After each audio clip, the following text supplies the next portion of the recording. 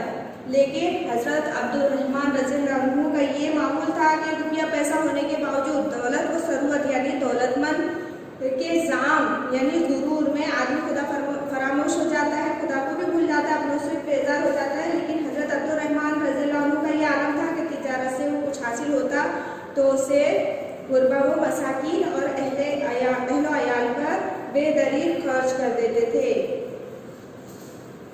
حضرت عبد الرحمن رضی اللہ عنہ کیا کرتے تھے؟ اپنی دولت جو ہے تو تمام غربا میں یعنی غریب لوگوں میں، مسکینوں میں اور اہل و عیال پر بے دریغ یعنی بے تحاشا خرچ کر دیتے تھے۔ اسی وجہ سے ان کے متعلق کہا جاتا تھا کہ سارے کے سارے اہل مدینہ ابن عوف کے مال میں شریک ہے۔ حضرت عبد الرحمن رضی اللہ عنہ کا یہ معمول تھا کہ تجارت کا پورا مال کیا کرتے تھے؟ جو کچھ حاصل ہوتا تھا تجارت سے وہ غریبوں میں تقسیم کر دیتے تھے۔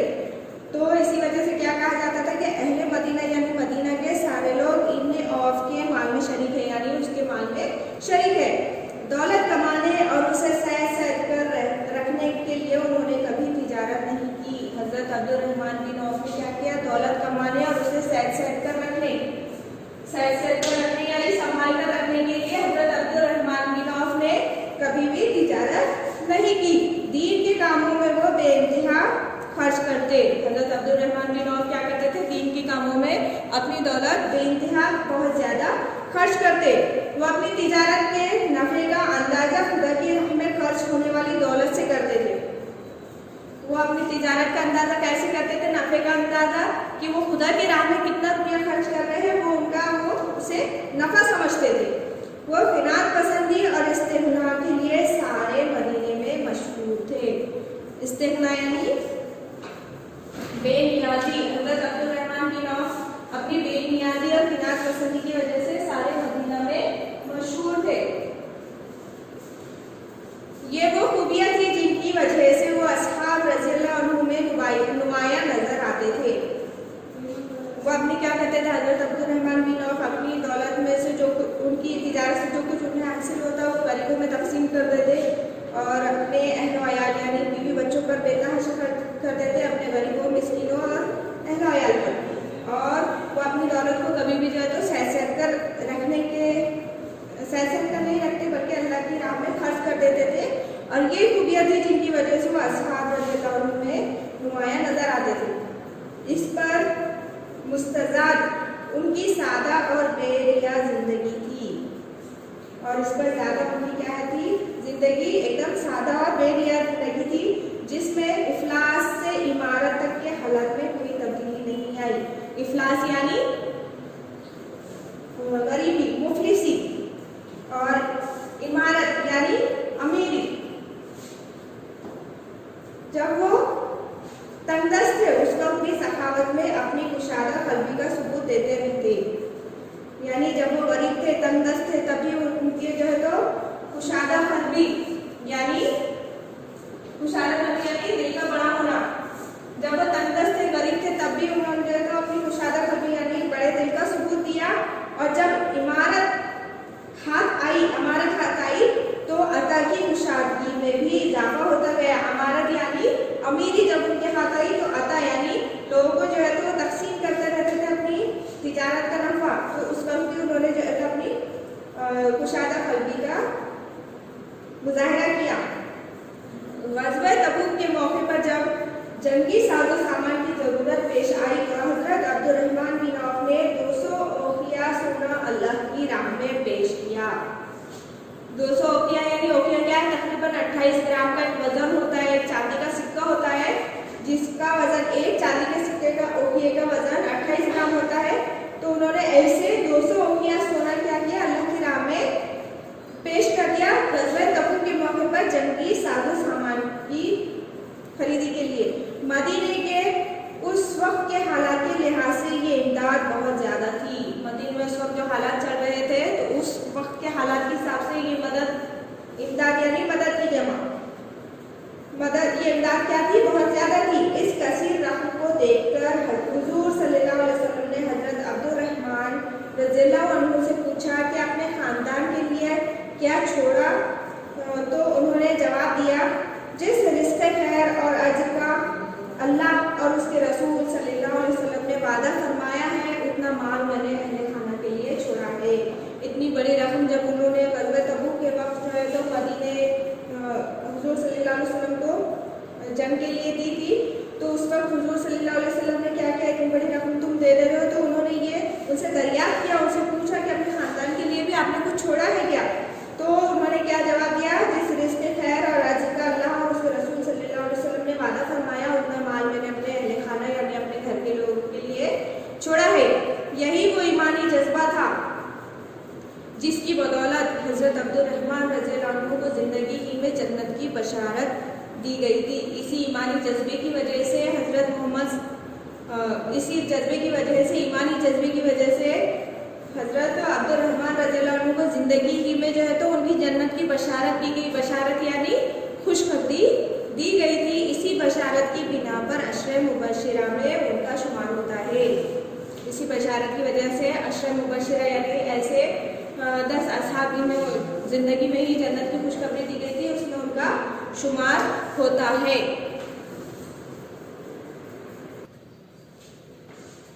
حضرت عبد الرحمن رضی اللہ عنہ بن عوف کو دنیاوی جاہ و مال سے ذرا سی بھی دلچسپی نہیں تھی۔ انتقال سے پہلے حضرت عمر رضی اللہ عنہ نے جن 6 صحابہ رضی اللہ عنہ کو خلیفہ اسلام کے انتخاب کے لیے نامزد کیا تھا، ان میں حضرت عبد الرحمن رضی اللہ عنہ بھی شامل تھے۔ یعنی حضرت عبد الرحمن کو دنیاوی جاہ و مال یعنی مال و دولت سے کچھ بھی ذرا سی بھی دلچسپی نہیں تھی، اور انتقال سے پہلے حضرت عمر پہلے خلیفہ تھے، اور اس کے بعد جو ہے تو 6 خلفائے راشدین کا انہوں نے انتخاب کیا تھا، 6 خلیفاؤں کا نام کہ انہیں میرے بعد انتخاب کیا جائے، انہیں خلیفہ بنا جائے، تو ان 6 میں حضرت عبد الرحمن رضی اللہ عنہ کا بھی شمار تھا، ان کا نام بھی تھا۔ سب سے پہلے وہ بذات خود خلافت کے منصب سے یہ کہتے ہوئے دستبردار ہو گئے کہ اللہ کی قسم اگر میرے حلق پر چھری رکھ دی جائے تو یہ چیز مجھے خلافت سے زیادہ پسند ہے۔ یعنی حضرت عمر رضی اللہ عنہ نے کیا کیے، جب ان کے خلافت کے منصب سے یعنی منصب یعنی عہدے سے، خلافت کے عہدے سے یہ کہہ کر دستبردار ہو گئے۔ دستبردار ہو گئے یعنی الگ ہو جانا یا ہاتھ اٹھا لینا۔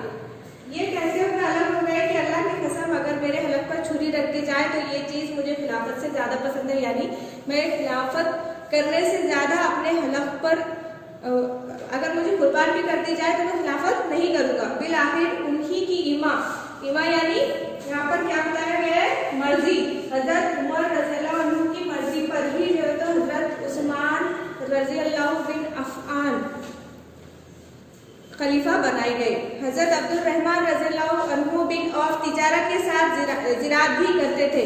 وہ صرف تجارت ہی نہیں بلکہ زراعت یعنی کھیتی باڑی بھی کرتے تھے۔ فتح خیبر کے بعد اللہ کے رسول صلی اللہ علیہ وسلم نے وہاں کی ایک کشادہ اراضی ان کے نام کر دی تھی، یعنی خیبر کے فتح کے بعد اللہ کے رسول صلی اللہ علیہ وسلم نے کیا کیا، وہاں کی کشادہ اراضی یعنی بہت زیادہ بڑی زمین کیا کی، حضرت عبد الرحمن بن عوف کے نام کر دی تھی۔ انہوں نے اپنی ذاتی دولت سے بھی کئی کھیتیاں خرید لی تھی۔ حضرت عبد الرحمن بن عوف نے کیا کیا، اپنی خود کی مال و دولت سے بھی کیا کیا، خود کے پیسے سے بہت زیادہ کھیتیاں خریدی تھی۔ وہ کھیتوں کی فصل بھی تجارتی مال کی طرح قربہ میں تقسیم کر دیتے تھے۔ جس طرح وہ تجارت میں جو بھی نفع ملتا تھا اور اسے غریبوں میں تقسیم کرتے تھے، اسی طرح کھیت میں بھی جو ان کے پاس اناج اگتا تھا وہ بھی اس میں غریبوں میں تقسیم کر دیتے تھے۔ ایک موقع پر انہوں نے زمین کا ایک ٹکڑا 40,000 دینار میں خریدا اور اسے بنی زہرا کے غربا اور مساکین نیز امہات المومنین میں تقسیم کر دیا۔ ایک وقت کیا کیا، حضرت عبد الرحمن بن عوف نے زمین کا ایک ٹکڑا 40,000 دینار میں خریدا اور اسے بنی زہرا کے جو غریب تھے، مسکین تھے، غریب غربا تھے، اور امہات المومنین یعنی یہاں پر کیا نہیں ہے، مومنوں کی مائیں، حضور صلی اللہ علیہ وسلم کی بیویوں کو امہات المومنین کہا جاتا ہے، ان کے نام انہوں نے اس زمین کے اس 40,000 کی زمین 40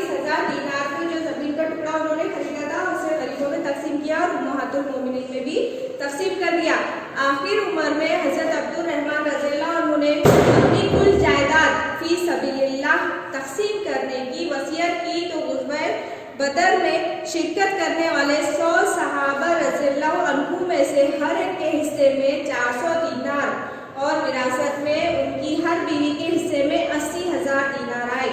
یعنی عبد الرحمن نے کیا کیے، ان کے آخر عمر میں کل جائیداد یعنی ان کی پوری جائیداد فی سبیل اللہ یعنی اللہ کی راہ میں یا اللہ کی خوشی کے لیے انہوں نے کیا کیا، پوری جائیداد تقسیم کرنے کا سوچا یا وصیت کی.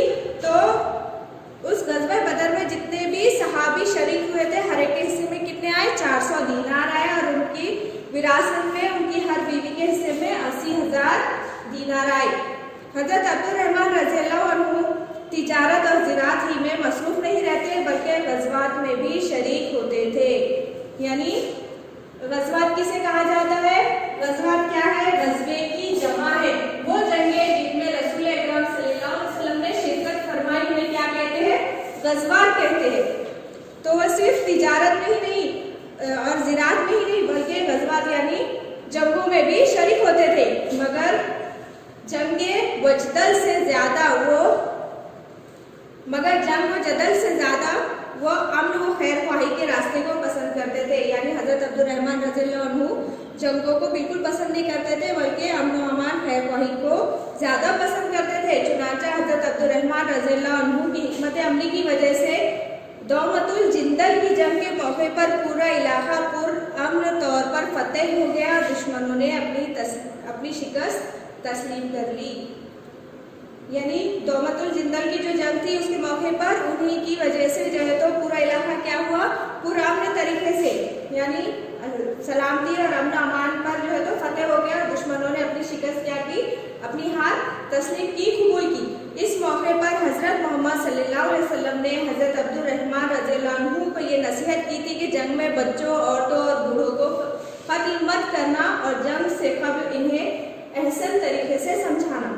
اور اس موقع پر حضرت محمد صلی اللہ علیہ وسلم نے کیا کہتا ہے، حضرت عبد الرحمن رضی اللہ عنہ کو یہ نصیحت دی تھی کہ جنگ میں کسی بھی بچے، عورتوں اور بوڑھوں کو قتل نہیں کیا جائے گا اور انہیں ایک دم احسن یعنی ایک دم اچھے طریقے سے سمجھانا. جنگ احد میں دشمنوں سے لڑتے ہوئے ان کے استقلال میں ذرا سی بھی کمی نہیں ہوئی.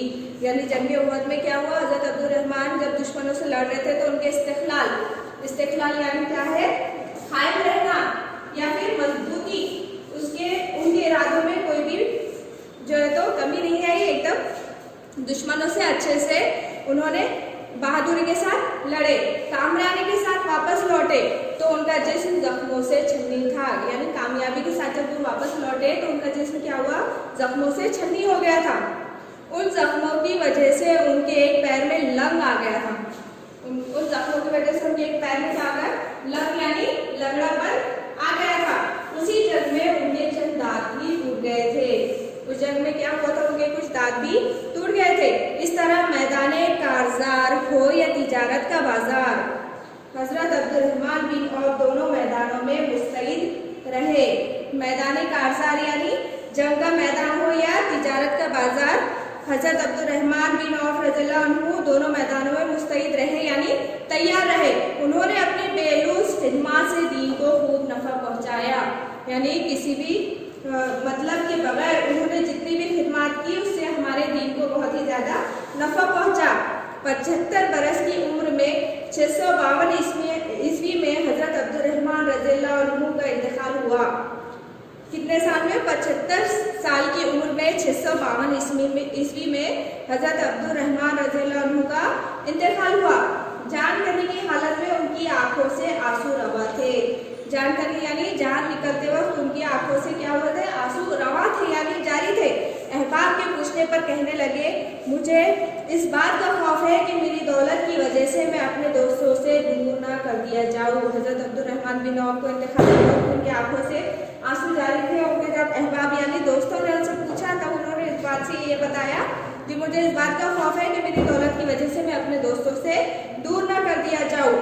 اسی حالت میں حضرت عائشہ رضی اللہ عنہ کی جانب سے آپ کو یہ خوشخبری پہنچائی گئی کہ ان کی قبر حجرہ عائشہ رضی اللہ عنہ میں حضرت ابوبکر صدیق رضی اللہ تعالیٰ عنہ کے پہلو میں بنائی جائے گی، مگر حضرت عبد الرحمن نے یہ کہہ کر انکار کر دیا کہ مجھے حیا محسوس ہوتی ہے کہ اس بلند جوار میں حضرت محمد صلی اللہ علیہ وسلم اور حضرت ابوبکر رضی اللہ عنہ کے پہلو میں لیٹوں۔